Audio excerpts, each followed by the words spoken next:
Good evening sir. Good ये जो evening. आप एग्ज़ाम देने के लिए जा रहे हैं, ये एग्ज़ाम हम्म। बेसिकली 50 मार्क्स का होता है, 1 आवर का होता है। इसमें आपके पास में ओके। 50 क्वेश्चंस आएंगे। हमने हिंदी लैंग्वेज चूज़ करी है तो हिंदी और इंग्लिश दोनों ही मोड में आएंगे। आप जिसमें कंफर्टेबल है आप उसमें दे सकते हैं। मतलब आपको पर्टिकुलर क्वेश्चन पे राइट हैंड साइड में लैंग्वेज चूज़ करने का ऑप्शन रहेगा।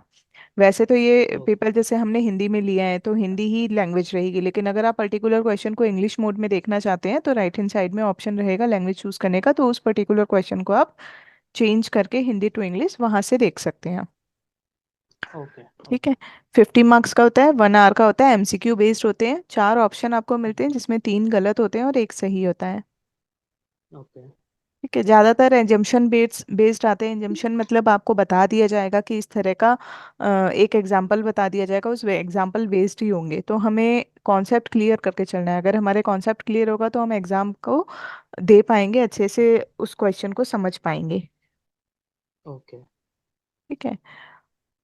चलिए स्टार्ट करती हूँ। मैं स्क्रीन शेयर करती हूँ, आप बताइएगा शो कर रही है या नहीं। हम्म। मैं अभी आपको हिंदी इंग्लिश दोनों ही मोड में दिखाऊंगी। ओके। मतलब हिंदी हाँ, मोड में स्क्रीन। दिखाऊंगी, इसका इंग्लिश वर्जन भी आपको बताती रहूंगी जिससे आपको क्लियर होता रहे। स्क्रीन शो कर रही है। हाँ, कर रही है। ठीक है। इसमें जैसे आपने वीडियो वगैरह भी देखी होगी, मैंने आपको वीडियो भी शेयर करी थी, आपने थोड़ा उसको गो थ्रू किया था। हाँ, हाँ, हाँ। उसमें कुछ ऐसा पॉइंट जो आपको नहीं क्लियर हुआ हो। नहीं, वैसे तो इन जनरल मैंने देखा था बस। बाकी तो उसमें ज़्यादा कुछ ये नहीं है।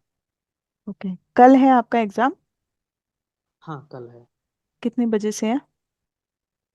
दोपहर को है। ओके। 3 बजे से है शायद। ठीक है। हॉल टिकट आपको मिल गई है? हॉल टिकट मैं आपको शेयर कर दूं? हाँ, एक बार कर लीजिए। ठीक है। ठीक है। देखिए ये ना, इसमें यहाँ कुछ पॉइंट्स दिए हुए हैं कि मतलब हमें पता होना चाहिए कि इसको हम क्या कहते हैं, इसको क्या कहते हैं। इससे ये ओके। रहेगा कि हम एग्जाम में अगर कोई भी एग्जाम्पल बेस्ड क्वेश्चन आए तो हम उसका आंसर दे पाएंगे।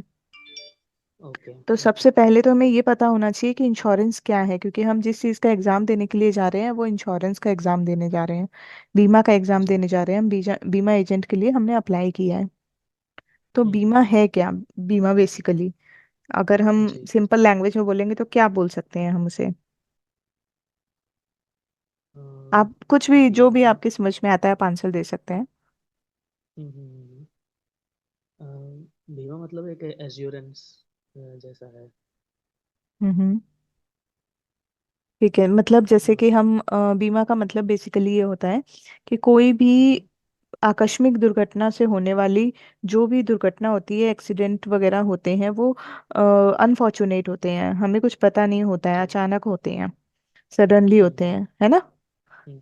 तो हाँ, हाँ। जो भी दुर्घटना होती है उससे होने वाली आर्थिक हानि जो होती है उसकी भरपाई को हम्म। हम बीमा कहते हैं। अगर कोई भी एक्सीडेंट से लॉस हुआ है, फिनेंशियल लॉस हम्म। जो हुआ है उसी का कंपनसेट करता है इंश्योरेंस। जी। ओके। ठीक है। उसकी बीमा की भरपाई करता है, उस हानि की भरपाई करता है बीमा। उसे हम बीमा कहते हैं। अगर मैं एक सिंपल लैंग्वेज में डेफिनेशन देखूं तो आकस्मिक दुर्घटना से होने वाली आर्थिक हानि की भरपाई को हम बीमा कहते हैं। जो भी ओके। लॉस होता ओके। है, फिनेंशियल लॉस होता है ड्यू टू एनी एक्सीडेंट्स, और उसका जो हम्म। कंपनसेशन होता है वो कहलाता है इंश्योरेंस। और इंश्योरेंस को ओके। अगर मैं टेक्निकल लैंग्वेज में देखूं, ये तो सिंपल लैंग्वेज में मैंने एक डेफिनेशन आपको बता दी। अगर टेक्निकल लैंग्वेज में बात करें तो हम्म। तो इंश्योरेंस का मतलब होता है ये दो या दो पार्टी के बीच में होता है, एक ये कॉन्ट्रैक्ट होता है जिसमें एक ओके। ऑफरर होता है और दूसरा एक्सेप्टेंस करता है उसे। हम्म। दो या दो से अधिक पार्टी के बीच में होता है, ये एक तरह का कॉन्ट्रैक्ट ओके। है, संविदा कहते हैं हम इसे। ये दो या दो ओके। से अधिक पार्टियों के बीच में होता है जिसमें एक ऑफरर होता है और एक उसे एक्सेप्ट करता है। कौन ऑफरर होता है? ओके। ऑफर कौन देता है, कस्टमर या कंपनी? कंपनी। ये कंपनी नहीं देती, कस्टमर देता है कि मुझे इंश्योरेंस चाहिए। बेसिकली अगर मैं प्रैक्टिकल लैंग्वेज में देखूं तो यहाँ अपोजिट होता है, यहाँ कंपनी आपको पिच करती है कि आपको इंश्योरेंस ले लीजिए, राइट। लेकिन ऐसा हम्म। होता नहीं है, ठीक अपोजिट होता है। कस्टमर पिच करता ओके। है कि मुझे इंश्योरेंस चाहिए, फिर कंपनी एक्सेप्ट करती है कि मुझे इनका इंश्योरेंस करना है या नहीं। एक्सेप्ट और रिजेक्शन का जो अथॉरिटी होती है वो कंपनी के पास होती है। कंपनी अच्छा। का कौन सा ओके। मेंबर होता है जो एक्सेप्ट और रिजेक्ट करता है? कंपनी का अंडर राइटर जो होता है वो एक्सेप्ट और रिजेक्ट करता हम्म। है पॉलिसी को। ओके वो अगर ओके। बताएगा कि किसी की पॉलिसी पे इतना प्रीमियम डिसाइड हुआ है, उसमें इतना रिस्क है और उस हम्म। बेस पे उसे इतना प्रीमियम देना है, तो वो भी सब अंडर राइटर बताता है। ये इसकी पूरी टीम होती है जो हेड ऑफिस में बैठती है। Okay okay. ठीक है। ठीक है। अब ये तो हो गया इंश्योरेंस। कितने तरह के होते हैं? हम्म। 3 तरह के होते हैं इंश्योरेंस। लाइफ इंश्योरेंस, हम्म। नन लाइफ इंश्योरेंस और री इंश्योरेंस। लाइफ इंश्योरेंस जिसमें ओके हम लाइफ का बीमा करते हैं, जैसे अभी आप एजेंट बनने के लिए जा रहे हैं तो वो लाइफ इंश्योरेंस पे बनने जा रहे हैं। Okay general okay. इंश्योरेंस जो होता है या नन लाइफ इंश्योरेंस होता है, उसके अंदर लाइफ इंश्योरेंस को जोड़ छोड़कर बाकी सारे हम्म। इंश्योरेंस जो है वो नन लाइफ इंश्योरेंस या जनरल इंश्योरेंस में आते हैं।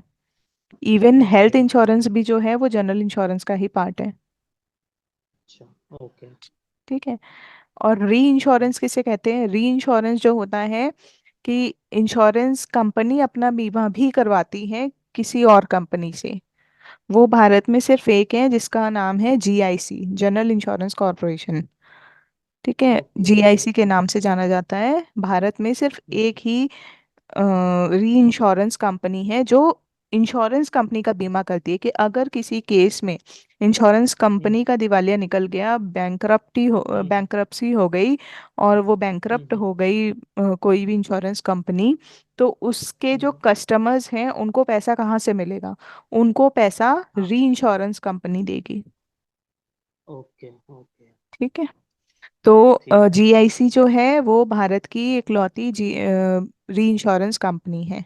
और भारत में लाइफ ओके इंश्योरेंस और नॉन लाइफ इंश्योरेंस कितनी कंपनियां अभी ऑलरेडी वर्क कर रही हैं? 24।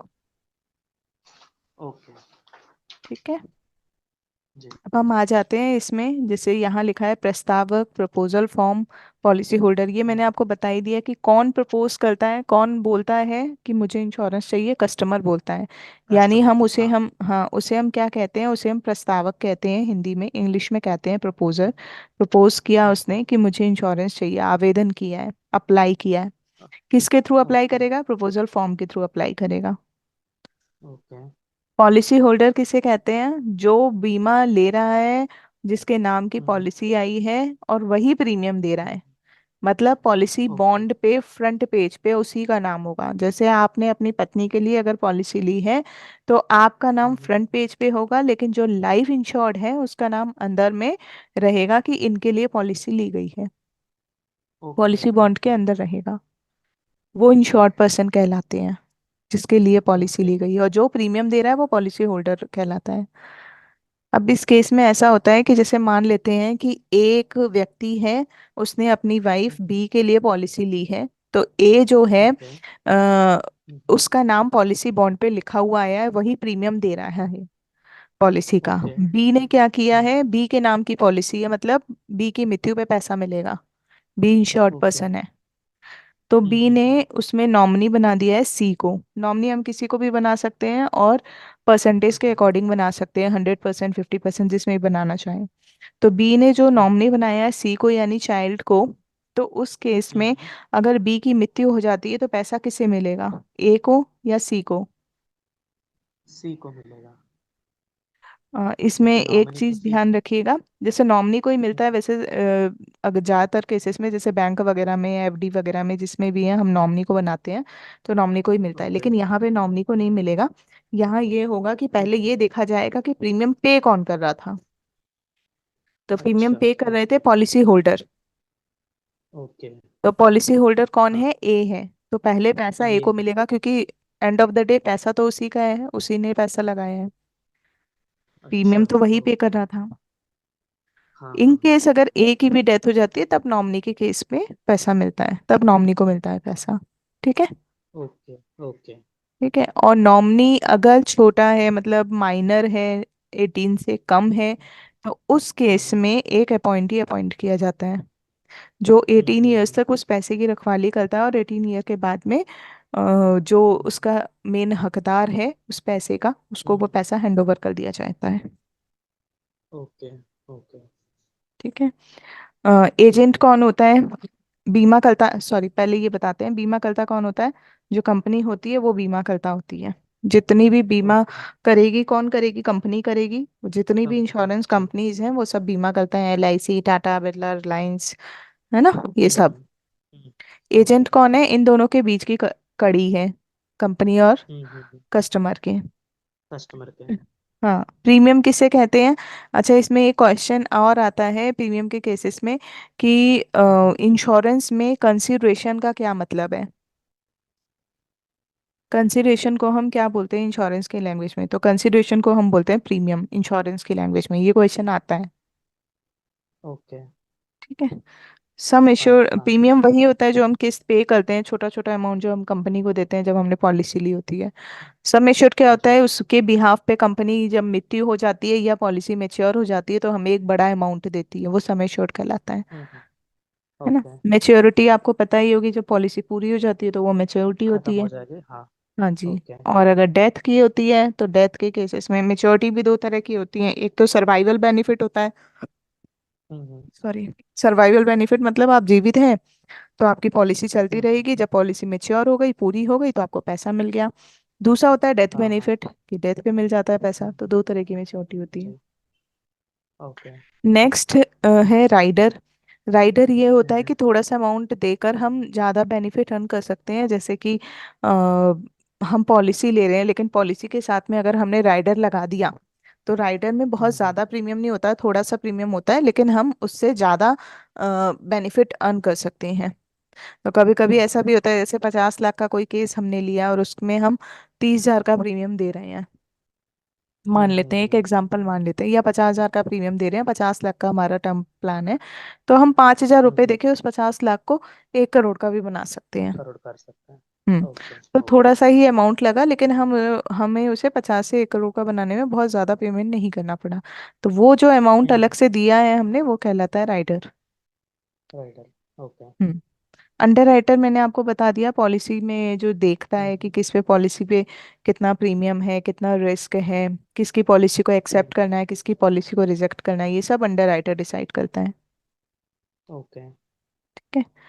रिस्क एंड पेरिल, ठीक। जोखिम यानी आर्थिक नुकसान, जो भी हमारा रिस्क होता है ना, वो हमारा हम्म। फाइनेंशियल लॉस को दर्शाता है। जैसे मृत्यु हो गई तो हम्म। फाइनेंशियल लॉस होगा, दुर्घटना हो गई तो फाइनेंशियल लॉस होगा, है ना, और हम्म। कोई बीमारी हो गई तो फाइनेंशियल लॉस होगा। यह जो भी तरह का हम्म। फाइनेंशियल लॉस होता है वो कहलाता है रिस्क। पेरिल क्या होता है? जो नेचुरल डिजास्टर्स होते हैं, जैसे बाढ़ आ गया, तूफान आ गए, भूकंप आ गया, है हम्म। ना, जल हम्म। स्तर ऊपर हो गया, सुनामी आ गई, जो भी वो नेचुरल हम्म। डिजास्टर जो हो गए, दैट इज कॉल्ड पेरिल या आपदा। मतलब उसमें हम कुछ नहीं कर ओके। सकते, है ना। और रिस्क में हम्म। क्या होता है? फाइनेंशियल लॉस अगर होता है किसी भी चीज को लेकर तो वो हम्म। कहलाता है रिस्क, है ना। ओके। तो रिस्क और पेरिल दोनों ही वैसे तो इंश्योरेंस कंपनी कवर करती हैं, लेकिन अलग हम्म। अलग इंश्योरेंस कंपनी के अलग अलग रूल्स हैं। हम्म। हम्म। अब हम आते हैं इस पे ओके। IRDA। IRDA क्या होती है? इन इरडा बोलते हैं जिसे, इंश्योरेंस रेगुलेटरी एंड हाँ हाँ। Development authority. जैसे जितनी भी हम्म। बैंक्स है ना उनके ऊपर है RBI, जी है जी। ना। वैसे ही हाँ जितनी भी हाँ। बैंक्स हैं उनके ऊपर RBI है, रिजर्व बैंक ऑफ इंडिया। जितनी भी इंश्योर शेयर मार्केट की कंपनीज हैं, सिक्योरिटीज मार्केट की कंपनी है, उनके ऊपर है SEBI, securities SEBI. Exchange board of India. वैसे ही जितनी भी यस। इंश्योरेंस कंपनीज हैं उनके ऊपर है IRDA, insurance regulatory and hmm. Development authority, है ना। ओके। ये क्या करते हैं? हम्म। ये रूल्स रेगुलेशंस बनाते हैं और सारी इंश्योरेंस कंपनी को उसे फॉलो करना होता ओके। है ना। IRDA ने जो हम्म। निकाल दिया वो सबको फॉलो करना ही होगा। ओके। ओके। अब हम यहाँ देखते हैं कि जैसे हमने किसी की पॉलिसी कराई या अपनी ही पॉलिसी हम्म। करी है, तो जब हम हम्म। पॉलिसी करने के लिए जाते हैं, मतलब अपनी पॉलिसी हमने ली है, तो एक हम्म। ना कंपनी हमें एक ड्यू डेट देती है कि इस दिन आपकी ड्यू ओके। डेट है, उस दिन तक आपको हम्म। प्रीमियम पे कर देना है। अगर प्रीमियम हाँ पे हाँ। नहीं करते हैं तो कंपनी एक एक्स्ट्रा डेट ऑल देती है, मतलब एक्स्ट्रा टाइम ऑल देती है। वो एक्स्ट्रा टाइम कहलाता है हम्म। Grace period. वो कैसे होता है? ओके। अगर आप वार्षिक मोड में प्रीमियम दे रहे हैं, एनुअली प्रीमियम पे कर रहे हैं, या हाफ ईयरली कर हम्म। रहे हैं, या क्वार्टरली कर रहे हैं, हम्म। तो आपको 1 मंथ का ग्रेस पीरियड मिलता है। मान लेते हैं कि ओके। एग्जांपल ले लेते हैं कि 15 मई को आपकी डेट थी कि 15 मई को आपको प्रीमियम पे करना था, लेकिन अगर आप हम्म। एनुअली या हाफ ईयरली या क्वार्टरली पे कर रहे हैं प्रीमियम, तो आपकी 15 जून तक आपको ग्रेस पीरियड मिलेगा कि इस बीच में आप पे कर दीजिए अपना प्रीमियम। वो कहलाता है वन ओके। मंथ का ग्रेस पीरियड। लेकिन अगर आप मासिक कर रहे हैं, मतलब मंथली मोड पे प्रीमियम हम्म। पे कर रहे हैं, तो सिर्फ 15 दिन का ही मिलता है आपको ग्रेस पीरियड। ओके। ओके। ठीक है, ये चीज क्लियर ठीक हुई, है। हाँ हाँ। है ना।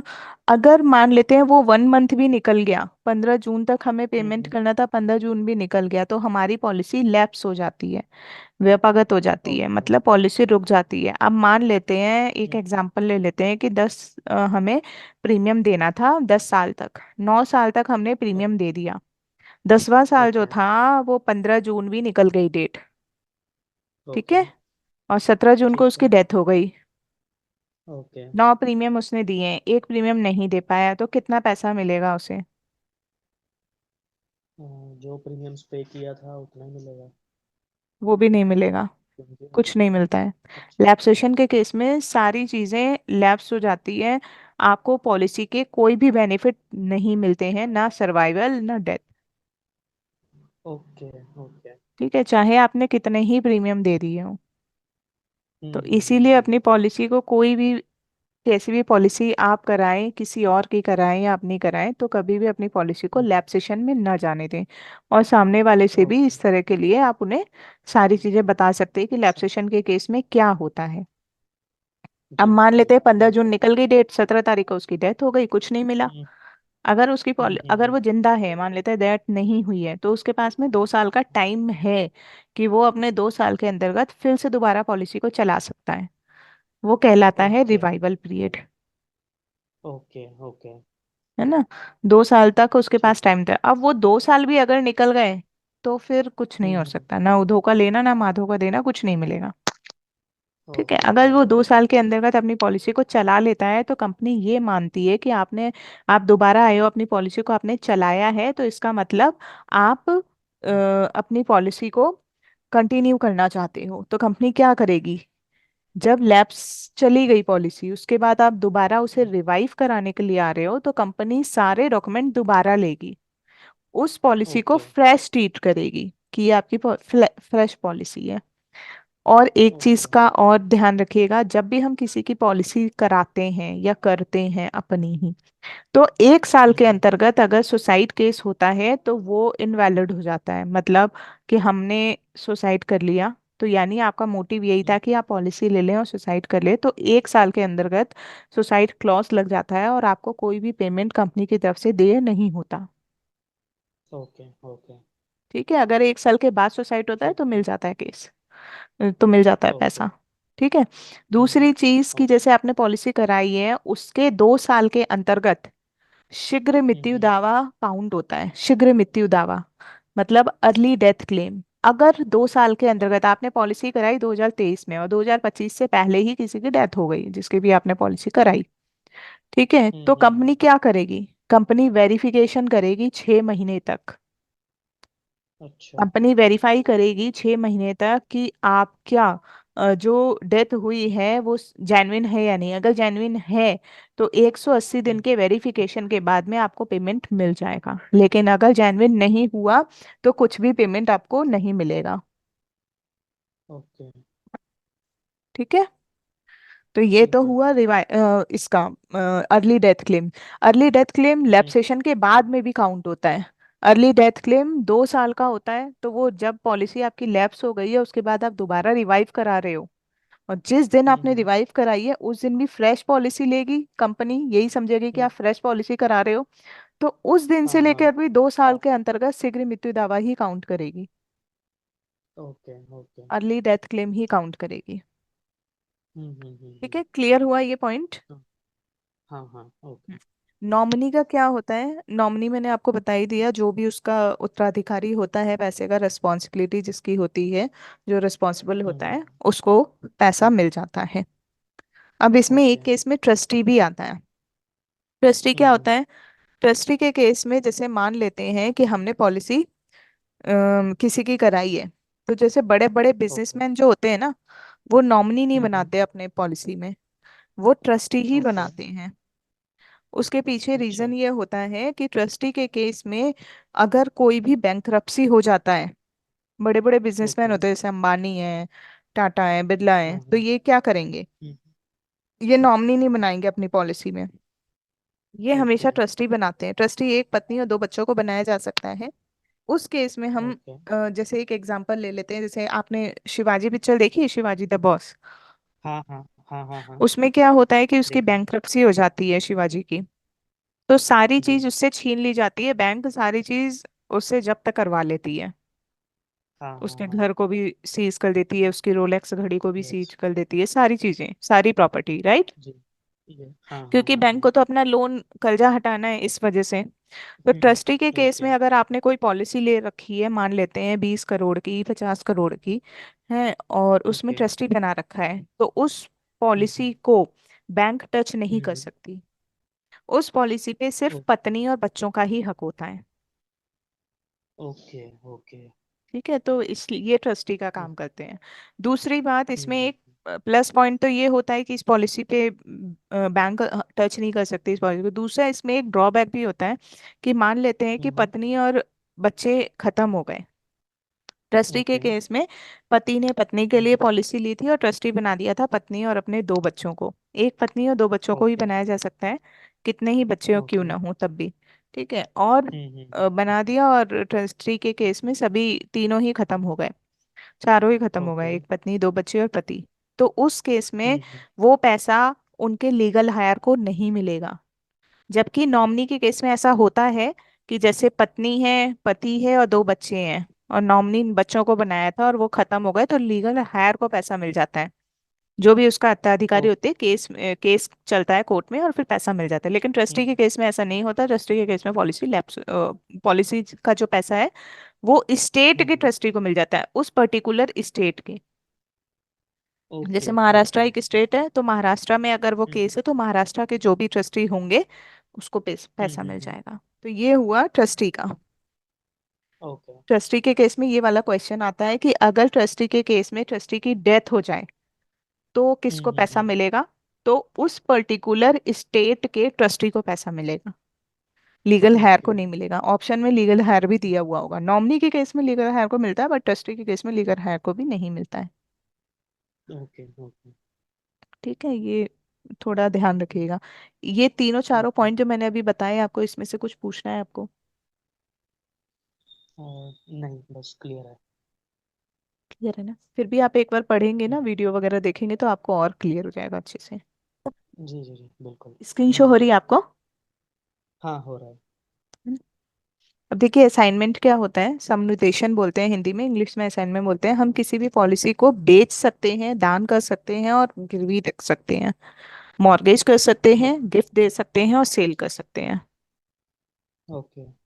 ठीक है, तो हम जैसे मान लेते हैं, एक एग्जांपल ले लेते हैं, एक एग्जांपल ले लेते हैं, है ना, उसमें हम्म। हमने अपनी पॉलिसी को सेल कर दिया।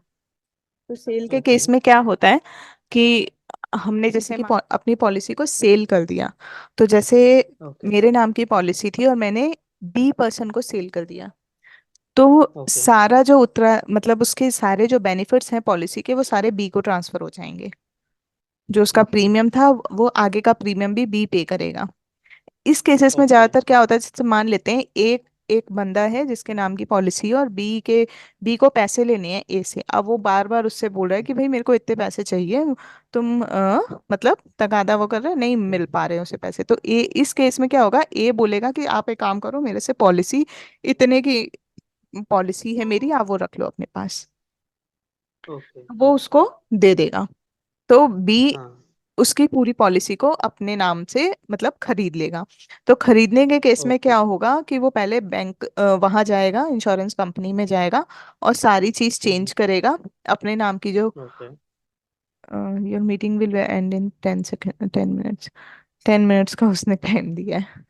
तो उसमें क्या होगा कि हम हम्म। कंपनी के पास में जाएंगे, जो ए नाम की पॉलिसी थी वो पूरी बी नाम पे ट्रांसफर हो जाएगी। ओके।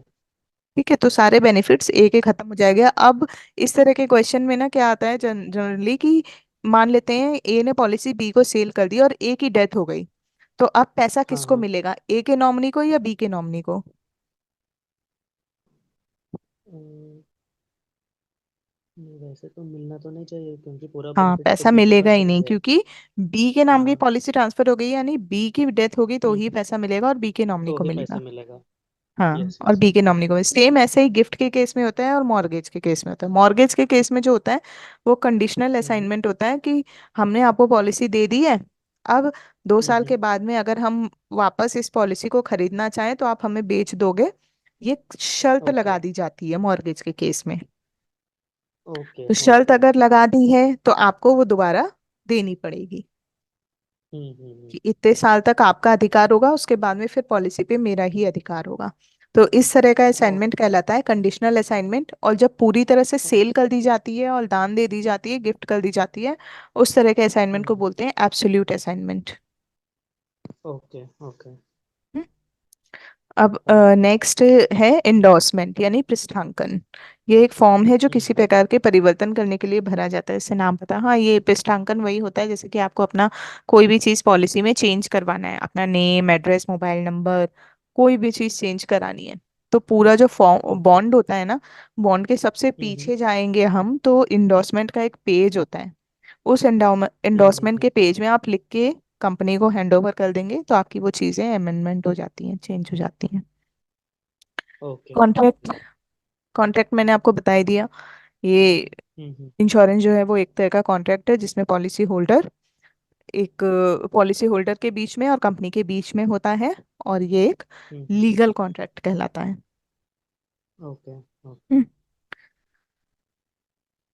बाकी इसमें ये सब चीजें तो इतना है नहीं। थोड़ा सा ना ये हम्म। पढ़ लीजिएगा, जैसे यूलिप के बारे में आपको नॉलेज होगी, यूलिप किसे कहते हैं। हाँ हाँ हाँ।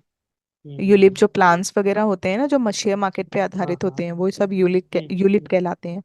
ULIP generally okay. एनएवी पे डिपेंड करते हैं, नेट एसेट वैल्यू पे। ओके। है ना, जो भी उसकी करंट नेट एसेट वैल्यू होती है उस पे डिफाइन होते हैं। उसके अकॉर्डिंग ही हम्म। आपके फंड की वैल्यू बढ़ती और घटती रहती है। ओके। इसमें एक तरह का क्वेश्चन ये आता है कि अगर मृत्यु हो जाती है तो आपको कौन सा पैसा हम्म। दिया जाता है, सम एश्योर्ड या आपका फंड वैल्यू। तो जब भी इस तरह का क्वेश्चन आए तो इस केसेस में क्या होता है, सम एश्योर्ड या fund value whichever is higher होता है, वो अमाउंट हायर पेएबल हाँ होता है। हाँ। ठीक है, ये तो ओके आपको पता ओके। होगा यूलिप वगैरह के बारे में। हाँ हाँ। जी सरेंडर जी। वैल्यू भी पता होगी आपको। हम्म। ऑम्बड्समैन आपको मैं बता देती हूँ, ऑम्बड्समैन वो होते हैं जैसे कि हम कंपनी के पास में जाते हैं शिकायत दर्ज करने और कंपनी ने हमारी नहीं सुनी तो हम किसके पास जा सकते हैं, हम डायरेक्ट लोकपाल या ऑम्बड्समैन के पास जा सकते हैं। तो ऑम्बड्समैन ओके जो है वो भारत में 12 हैं, और वो ओके 20 लाख तक का केस जो होता है वो ऑम्बड्समैन लेते हैं। ओके। 20 लाख तक का, 20 लाख से ऊपर का जो केस होता है, अगर आपकी पॉलिसी हम्म। का जो क्लेम है वो 20 लाख तक का है तो हम ऑम्बड्समैन के पास जाके कंप्लेन कर सकते हैं। ऑम्बड्समैन और ओके डिस्ट्रिक्ट कोर्ट बराबर लेवल पे होते हैं। या तो हम डिस्ट्रिक्ट कोर्ट में ओके चले जाएं, वहां जाके हम अपील करें, या हम ऑम्बड्समैन के पास चले जाएं, जिसमें हम कंफर्टेबल है हम उसके ओके पास अपील कर सकते हैं। और 20 लाख से 1 करोड़ तक का अगर हमारा केस है तो हम हम्म। स्टेट लेवल पे जाएंगे, ओके। यानी स्टेट कोर्ट पे, जो हाई कोर्ट्स वगैरह होते हैं स्टेट लेवल पे, हम्म। हम उनके पास ओके जाके हाँ। अपील कर सकते हैं। और अगर 1 करोड़ से ओके। ज्यादा का हमारा क्लेम है तो हम किसके पास जा सकते हैं, हम हम्म। सीधे सुप्रीम कोर्ट के पास में अपील कर सकते हैं। Okay okay. ठीक है।